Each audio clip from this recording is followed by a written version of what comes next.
Oh, delícia poder sobrar um dinheirinho para sair com a família, para comer fora. Mamãe não tem nem que lavar louça, não tem que preparar nada. Gente, quem que não gosta disso? Todo mundo gosta. Mas até para sair, para comer aquela pizza, ou ir para uma churrascaria, ou até mesmo para comer um cachorro quente, nós precisamos planejar. Não dá para sair todas as vezes que dá vontade. E aí, como que você vai fazer? Rita Maria, mas tem que planejar até para sair? Então, é isso que a gente vai aprender no orçamento, o que é prioridade, o que não é, o que põe, o que não põe, o que tira, o que debita, o que dá crédito.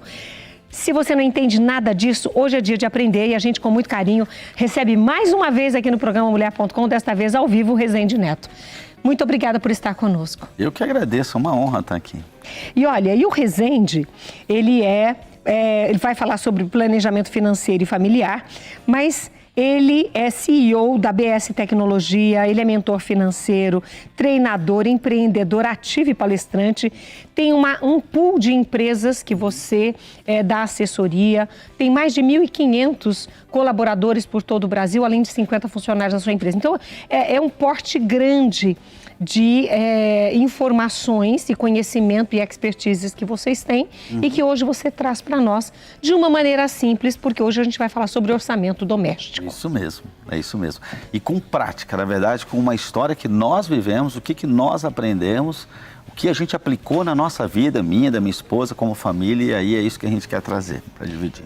E quando a gente fala em orçamento, algumas pessoas o cabelo vai ficando em pé, assim, ai meu Deus, orçamento. Mas ele é necessário. É muito necessário, né? É muito necessário. E eu quero, inclusive, lembrar, estou pegando aqui eu costumo falar sobre isso à luz da Bíblia. Então, por exemplo, Lucas 14, 28 diz: pois qual de vós, querendo edificar uma torre, não se assenta primeiro a fazer as contas dos gastos para ver se tem condições de acabar? Está na Bíblia. Nós precisamos fazer, antes de nós darmos determinados passos, nós precisamos ver o quanto nós temos condições de terminar. Cada um de nós, nas nossas famílias, a gente vive fases às vezes. Então existe aquela fase que você não está podendo sair para comer fora todo final de semana. E a gente tem que viver esse momento com alegria. É hora de fazer a pizza em casa, é hora de aprender a fazer o prensado e fazer em casa. É o momento, aí a coisa vai numa outra fase. Agora já dá para sair algumas vezes. Então vamos escolher aquelas experiências que a gente pode viver e que cabe. Porque não vale a pena você viver uma experiência e perder a paz depois. Nada é mais valioso que a paz. Verdade. Né? Então tem muitas pessoas perdendo a paz. A gente tem hoje no Brasil mais de 70 milhões de brasileiros endividados, famílias aí desesperada, divórcio, uma das 3 principais causas de divórcio no Brasil é a questão financeira. Então a gente precisa ter planejamento, precisa ter um orçamento. Eu não tinha esse dado. É uma das 3 principais causas de divórcio no Brasil. Os casais, quando se divorciam, eles dizem que foram questões financeiras. Agora, nós estamos apenas começando o ano e muitas pessoas já atravessaram de 2024 a 2025 com dívidas. Porém, as pessoas tentaram fazer um planejamento, uma estrutura para conter e cuidar desses gastos. Mas isso já deveria ter sido feito o ano passado ou ainda dá tempo de começar a planejar 2025, mesmo para quem está trazendo de 2024 a um rabicho de dívidas? Então o que acontece, Rita? Assim, a beleza da vida é que o dia de hoje chama-se presente. E ele é um presente para ser vivido. Não importa se nós não fizemos até hoje. Vamos fazer hoje. Hoje é o dia. Hoje é o dia. Ontem já passou, amanhã ainda não chegou, hoje é o dia. Então, assim, a maioria das pessoas vive um problema financeiro porque elas não têm clareza de quanto ganham, quanto gastam, onde gastam. Então, o primeiro passo é esse. Deixa eu entender quanto eu ganho. E aí, a nossa indicação é sempre que seja feito um orçamento familiar. Então, renda do marido, renda da esposa, né? O ideal é que eles possam viver isso de uma forma conjunta. Organizam as receitas, despesas. Se tiverem dívidas, organizem as dívidas. A gente indica, coloca lá para quem você deve, quantas parcelas, qual é a taxa de juros.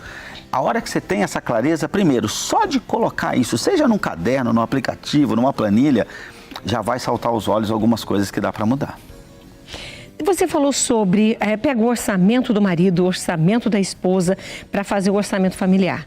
Mas tem muitos casais que o marido paga o aluguel, o supermercado, não sei o quê, não sei o quê. A mulher paga, não sei o quê, e eles dividem. Até que ponto isso pode ser bom ou ruim num orçamento familiar? Ó, eu entendo assim, de novo baseado em Bíblia, né? Deixará pai e mãe se tornarão uma só carne. Uma só carne. É tudo dos dois agora. Essa é a minha forma de ver. E esse deveria ser o objetivo da família, do casal. Existem alguns, isso é muito complexo, porque o marido vem de uma experiência familiar e de uma relação com o dinheiro. A gente costuma falar sobre perfis. Então tem o gastador, tem o poupador. A esposa às vezes tem um outro perfil. É complexo. Mas se eles entenderem que essa é a vontade de Deus, uma só carne, precisa se traçar um plano para se chegar lá. Existem casos onde a gente não indica, a gente acompanha famílias onde um dos dois, por exemplo, está lutando contra um vício. A gente está vivendo uma fase agora muito complexa, de vício em jogos, inclusive, sabe? Muito complexa nessa questão. Então, precisa primeiro se resolver isso. Então, não estamos falando de vir uma chave agora. Mas... Porque se misturar tudo, vai tudo pro vício. É isso aí. Então, entende qual é a situação, trata o que precisa ser tratado, entende que essa é a vontade, é assim que é para ser, e vamos construindo um plano para a gente chegar lá. Mas nós precisamos saber que assim é que deveria ser. O marido coloca quanto ele ganha, ela coloca quanto ganha. Os dois têm seus objetivos, seus sonhos, fazem seu orçamento. Depois eles conversam e transformam num único orçamento familiar. Então o objetivo, onde nós vamos passar as férias? Aí o marido diz, eu quero trocar de carro. Ela diz, mas eu quero reformar a cozinha. Tá bom, como família, o que é o melhor para a família? A prioridade é isso. Então nós fazemos isso, depois nós fazemos isso. E como família, o diálogo vai melhorando, a comunicação, e essa família cresce. Feito esse orçamento, marido e mulher juntos, levantando tudo que se recebe, que seria o crédito, com tudo que vai ser pago pelas dívidas assumidas pela família, seriam os débitos, e aí vem o saldo. Tá. E às vezes esse saldo sobra um pouquinho. E muitas pessoas não sabem, então, sobrou, vamos gastar. Não é assim que funciona? Não é assim. E eu costumo dizer o seguinte, a gente precisa entender, quando a gente está cuidando de uma pessoa, mentorando, eu costumo dizer que nós precisamos fazer 2 viagens. A primeira viagem é ao passado. Deixa eu entender por que você tem esse perfil com dinheiro, qual é a sua história de vida, de onde você veio, como seu pai e sua mãe se relacionavam entre eles e com o dinheiro. Provavelmente você traz daí uma forma de viver. Eu quero dar um exemplo, eu vim de uma família muito pobre. Quando eu tinha 8, 9, 10 anos, eu morei numa casa que não tinha água encanada, não tinha luz, e passamos uma fase que papel higiênico era luxo. Ok? Eu vivo hoje uma realidade completamente diferente, mas não é brincadeira. E existe parte da sociedade que vive isso hoje. Isso não é brincadeira. Me dei conta, quando adulto, que quando eu ia fazer compra, eu comprava quase um carrinho de compra de papel higiênico. Por que isso? Porque eu já tinha ficado sem e eu não queria mais ficar sem. E agora eu, adulto, numa situação financeira diferente, eu não queria. Então a gente estava ajudando uma família onde a moça ela tinha uma compulsão por compras. Nós fomos entender que os pais eram separados e o pai pegava ela eventualmente, e ela com 8, 9, 10 anos, o pai dizia, princesinha do papai, pede o que você quiser que o papai dá. Então era sorvete, era um brinquedo. Então ela significou amor como essa questão de consumismo. Então agora, adulta, mulher, dona de família, a gente precisa tratar isso, entender isso para que ela possa se libertar. Então primeiro nós fazemos uma viagem ao passado para entender o que ela traz de história de vida, significa, e a gente precisa fazer uma outra viagem, uma viagem à origem, que é quais são os planos de Deus. Como era para você se relacionar com o dinheiro? É diferente do que você se relaciona hoje. Se você tem problemas, é porque é diferente. Esses não são os planos de Deus. E você falou sobre essa compulsão que ela tinha de compras, e muitas pessoas têm. Você falou sobre jogos, são vícios que as pessoas têm. Muitas mulheres têm vícios por bolsas, sapatos, maquiagem, coisas dos seus acessórios, coisas que não tiveram, talvez na infância, na adolescência, tinham vontade de ter. Agora, tendo possibilidades, dão prioridade a isso do que outras coisas que deveriam ir para a família. Então, eu gostei desse seu ponto, porque se a pessoa não identificar o que a faz gastar tanto num determinado produto ou situação, ela nunca vai conseguir fechar essa torneira. Nunca vai. Nunca vai. Eu costumo dizer que assim, finanças tem 3 dimensões. Tem uma dimensão espiritual, tem uma dimensão emocional e tem uma dimensão natural. As pessoas estão muito preocupadas na dimensão natural. Como eu invisto? Igual você falou, sobrou um pouquinho, o que eu faço com isso? Ok, porque tem 5 competências que nós precisamos desenvolver para lidar com o dinheiro. A primeira é fazer dinheiro. Eu posso ser muito bom em fazer dinheiro. Se eu não tiver as outras, eu nunca vou ser próspero. Eu preciso me desenvolver em ter dinheiro. Porque existem pessoas que fazem, mas como não sabem ter, o casamento vai para o buraco, a relação com outras coisas vai para o buraco. Bom, aí eu preciso aprender a usufruir do dinheiro, porque não adianta saber fazer, saber ter, se eu não souber usufruir do dinheiro. Isso está na palavra, isso está na Bíblia. Bom, aí eu preciso aprender a multiplicar o dinheiro. Aqui é a questão, como eu faço para investir para esse dinheiro render mais? E a quinta competência que eu preciso desenvolver para ser próspero é que eu preciso aprender a abundar, transbordar. Isso não é para acabar em mim, isso precisa beneficiar outras pessoas. Eu preciso desenvolver as 5 competências. E aí tem uma dimensão espiritual, emocional e natural para ser tratada. E todas estão interligadas. Todas estão... a gente Porque pode... se você, como você disse, se você consegue ganhar dinheiro, trabalhar e fazer esse dinheiro aparecer, mas não sabe ter, não sabe usufruir, não sabe aproveitar esse dinheiro, quer dizer, esse dinheiro acaba sumindo do mesmo jeito. Na verdade, esse dinheiro não vai trazer paz. É por isso que algumas pessoas são ricas, mas não são prósperas. Eu costumo dizer que prosperidade não tem a ver com ter tudo. Prosperidade tem a ver com não sentir falta de nada. Existem pessoas que são muito ricas, mas tem um buraco dentro do peito e que não consegue preencher. Isso chega a ser desesperador, porque você imagina a pessoa, ela pode comer onde ela quiser, ela pode viajar para onde ela quiser, só que tem um buraco dentro do peito dela que não preenche. Então, nós não estamos falando de riqueza, nós estamos falando de prosperidade. Então, é dominar... Prosperidade é ter paz. É ter paz. É você não precisar, eu não preciso. É isso. Não é não preciso porque eu tenho dinheiro, posso comprar e não quero, não é isso. É porque você está vendo que naquele momento aquilo não é necessário, porque você está em paz, é isso? Por outro lado, é ter a liberdade de que se eu quiser comer o cachorro quente prensado, eu posso ir. É não falar assim, poxa, eu queria ir e não vou porque eu não tenho dinheiro. Aí é ruim. Não, isso aí o dinheiro está dominando. Quem está tomando a decisão por nós é o dinheiro. Mas as dicas vão acontecer no próximo bloco, porque até agora a gente só esclareceu, a gente só deu o panorama, né? Só mostrou para vocês o quanto as finanças são importantes e a forma como lidamos com ela igualmente cada uma das formas são importantes. Então fica conosco porque nós vamos para um rápido intervalo e voltamos da companhia do Rezende Neto, que é um consultor financeiro e está aqui hoje para nos orientar nesse orçamento, nesse planejamento financeiro de 2025. A gente volta já. Hoje nós estamos falando sobre a nossa vida financeira, seja ela pessoal ou familiar. De todas as formas, o que nós conversamos aqui no bloco anterior, na companhia do Rezende Neto, são coisas que nós vivemos no nosso dia a dia. E por vivê-las no nosso dia a dia, muitas pessoas também nesta vivência estão endividadas. Outras já conseguiram se organizar, já está sobrando aí, outras já estão até com a sobra fazendo investimentos. Então, são várias situações, mas é importante a gente entender que as pessoas que estão endividadas, entraram em 2025 endividadas, precisam tomar algumas atitudes. E é com isso que a gente começa, porque é necessário identificar quais são esses gastos, o que é supérfluo, o que dá para tirar, para colocar nesse orçamento de 2025, Rezende? É isso mesmo. Então, nós precisamos fazer aquela organização. Lista as suas receitas, né? Lista as despesas, separa despesa de dívida, porque às vezes as pessoas o negócio está tão complexo que ela está misturando despesas. Então, organiza primeiro e aí dívidas, ok. Agora, quando você vai olhando para as despesas, o que nós precisamos ter? Para ser próximo, você precisa ter um objetivo, claro, né? Então, para onde eu estou indo? O que eu quero conquistar? Quando você tem esse objetivo, você precisa começar a olhar nas suas despesas quais delas contribuem para você ir naquela direção e quais não contribuem. Então, às vezes você vai olhar, mas eu gosto tanto de uma assinatura, por exemplo, de um joguinho, alguma coisa lá, um aplicativo. Tá, o quanto isso está alinhado para você ir para aquela direção? Nada. Você está numa fase de financeira que está sobrando e que você pode se dar esse luxo, ok. Não estou endividado. Então você precisa começar a cortar esse tipo de coisa. Tem 2 movimentos que nós precisamos fazer. reduzir despesas. Eu costumo dizer que despesa é igual cabelo, unha. A gente tem que estar cortando sempre para ficar bonito, né? Então eu estou sempre buscando uma forma de cortar para ficar bonito.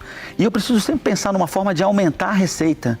O que mais eu podia fazer para ganhar um pouquinho a mais? Então são os dois movimentos que nós precisamos fazer. No caso de cortar gastos, as pessoas muitas vezes olham e falam, mas onde eu vou cortar? Eu não posso ficar sem a televisão, eu não posso ficar sem não sei o quê, sem não sei o quê. Então, é uma questão pessoal, claro, a família decide isso, mas existem gastos que podem ser cortados? Existem. Existe uma questão hoje, infelizmente, que nós estamos vivendo num mundo onde as pessoas estão muito dependentes de prazer. Então, quando ela diz eu não posso, igual, às vezes a gente vai ajudar uma pessoa que já tem um exemplo de mulher, não fiquem bravas comigo, é só um exemplo que eu lembrei agora. Então, por exemplo, tem 50 pares de sapato e ela diz, não, mas eu preciso do 51º. Não, tem fase da vida que você pode se dar esse luxo, tem fase que não dá, você não pode ter. E não é que você precise, porque você só tem 2 pés, para que você vai ter 51 pares de sapato?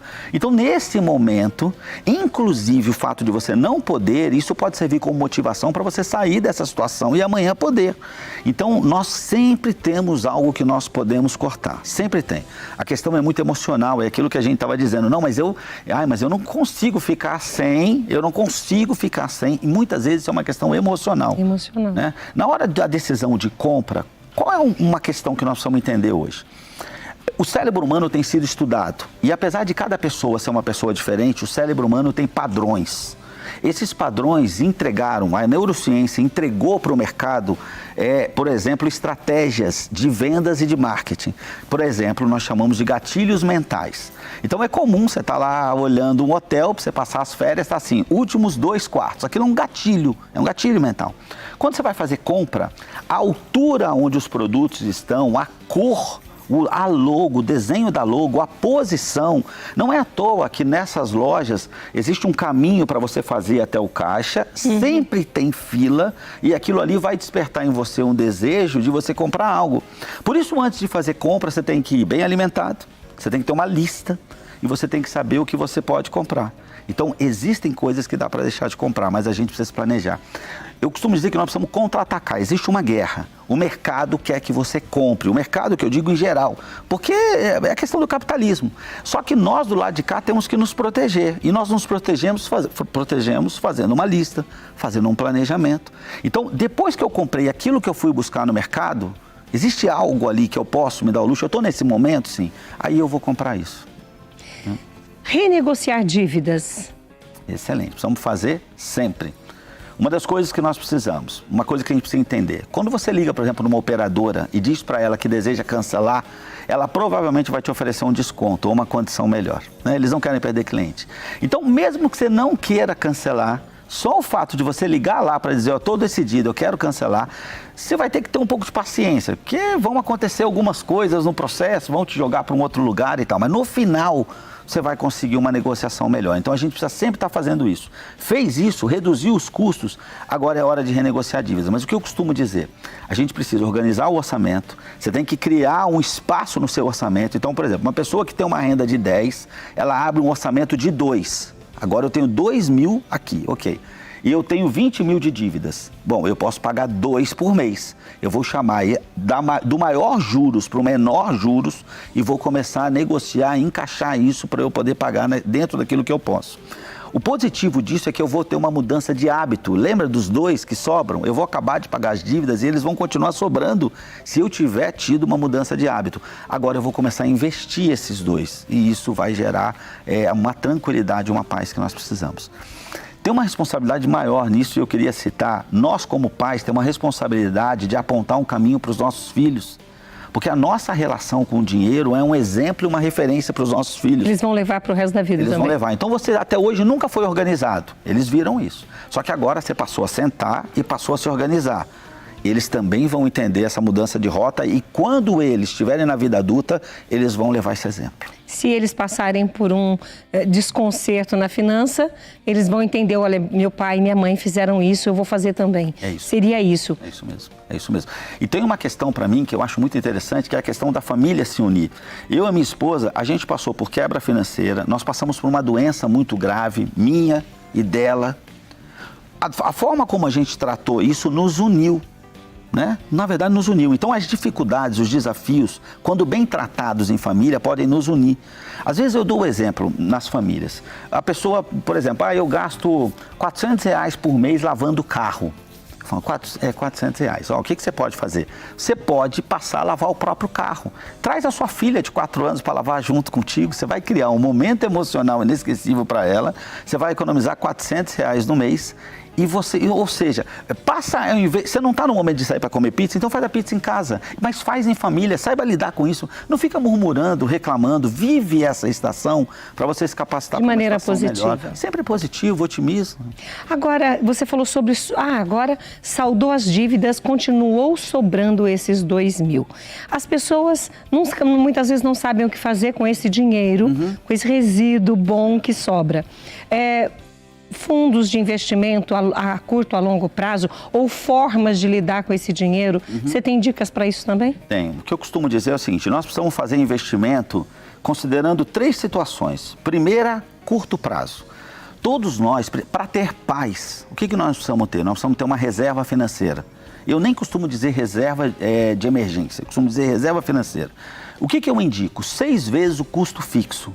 Okay? Então, uma pessoa, por exemplo, tem uma renda de 15, de 16 mil e o custo dela todo mês, quando ela soma as despesas, é 10 mil. Ela precisa ter 60 mil aplicado em uma aplicação de alta liquidez. O que é isso? É dinheiro para o dia seguinte, não é carro, não é casa, tá? É dinheiro com liquidez. É investido, mas o dinheiro fica disponível para o dia seguinte. Se ela tem 6 vezes a despesa fixa ali, ela vai conseguir aproveitar boas oportunidades. E se amanhã passar uma dificuldade, ela consegue resolver. Enchi, eu costumo dizer, é como uma caixa d'água. Primeiro eu encho 6 vezes o custo fixo. Encheu, agora vamos transbordar? Aí nós precisamos ter um investimento para médio prazo, que é um investimento para sonho. Então, por exemplo, vamos viajar, vamos para onde? Vamos para a Europa, quanto precisa? Aí já começa a fazer essa reserva. É essa reserva, ela tem esse fim. Toda vez que eu boto dinheiro lá e que às vezes eu deixo de comer a pizza, deixo de sair, mas eu sei para onde eu estou indo, eu pego uma foto do lugar que eu estou e falo, vai valer a pena, vai valer a pena. E eu preciso ter um outro investimento que é o de longo prazo, que é para a nossa liberdade financeira, para a nossa aposentadoria. Países de primeiro mundo, é comum as pessoas, quando elas morrem, elas deixam herança para os filhos. Infelizmente, no Brasil, o mais comum é os filhos se juntarem para pagar o plano de saúde dos pais. É uma questão cultural. E o que eu costumo dizer é que a verdadeira herança que os pais deixam para os filhos não é o patrimônio, é a forma de lidar com o dinheiro. É disso que nós estamos falando. Não é a casa, não é outra coisa, é a forma de lidar com o dinheiro. Agora, nós estamos aqui falando de investimentos, falando de uma situação financeira e muitas pessoas não sabem lidar com isso. Eu só estou retomando isso porque eu quero que a partir de hoje as pessoas pensem, então eu preciso fazer um orçamento familiar. É isso que nós queremos que você pense. Então eu vou finalizar aqui agora com o Rezende, mas deixando que ele dê todas essas dicas de como você começa tudo isso. Okay. Vamos recapitular algumas coisas. Vamos. E a palavra é sua. Tá. Não, assim, eu costumo dizer, existem pelo menos 10 causas de endividamento e de estagnação, que também é uma outra maldição, onde as pessoas ficam com patrimônio estagnado. São 10 principais causas. E quanto mais delas estiverem presentes, combinadas, maior a chance dessa pessoa estar endividada ou estagnada. Ok? Legal. Mas o começo de tudo é o orçamento. E é por isso que eu bato nessa tecla. Porque quase metade, eu vou te dizer que 50% dos problemas de uma pessoa endividada ou estagnada começam a se resolver quando ela lista as despesas, as receitas, as dívidas e as dívidas pelos juros que ela paga, ok? Ele não precisa ser um especialista em finanças para começar a dizer, meu Deus, eu estou gastando isso tudo de Uber, meu Deus, eu estou comendo fora tanto assim, olha o quanto eu estou gastando para comer na rua. E aí ele mesmo vai buscar soluções. Eu acho que eu vou levar uma marmita a partir de agora, é mais saudável, eu que faço a comida e eu vou economizar R$400. Lembra da questão da lavagem do carro? As pessoas chegam para a gente, eu digo, vamos levantar. Você está gastando R$500, às vezes isso é 5% do teu orçamento, da sua renda. Então, assim, vamos passar a lavar o próprio carro, né? Você disse que não tem dinheiro, aqui já tem um dinheirinho para a gente poder investir, primeiro para construir a reserva, depois para o sonho e depois para a terceira idade. Então, o começo para mim é isso. quando existem pessoas me perguntando como é que eu faço para investir em criptomoeda, o cara quer dirigir uma Scania, mas ele não sabe ainda nem dirigir um carrinho pequeno ali. Então, primeiro aprende aqui, vamos construir a base, depois a gente vai evoluir nisso. Então é isso. E janeiro é um bom mês para começar tudo isso. Eu costumo dizer que o melhor dia para começar é hoje. É hoje, é o presente. É o presente. Mas é que eu não quero que as pessoas deixem... mas mês que vem eu começo. Não, hoje é hoje. É hoje. Hoje não é amanhã. Hoje é hoje. Comecem hoje. Rezende, um prazer receber você aqui. Eu que agradeço. Muito obrigado por suas orientações e que tenhamos aí um 2025 próspero. Próspero. Vamos erradicar essa maldição do endividamento e da estagnação no Brasil com princípios cristãos. Essa é a nossa luta. Gostei disso. E toda essa reflexão retirada da Bíblia, que a gente não para ver com esses olhos, mas já que estamos mexendo no bolso, fez muito sentido cada um dos versículos citados aqui. A gente vai agora para um rápido intervalo e agradecendo o Rezende Neto por estar conosco, a gente aprende e transfere também, porque quem faz artesanato precisa saber organizar, saber vender, precificar, precisa saber de um monte de outras coisas. Então, tudo aqui hoje está valendo a pena. Com Marilu Briar, no próximo bloco, a gente vai organizar a nossa viagem e escrever tudo que a gente vai fazer nessa viagem, nesse diário de bordo aí, ó. Que delícia! A gente volta já!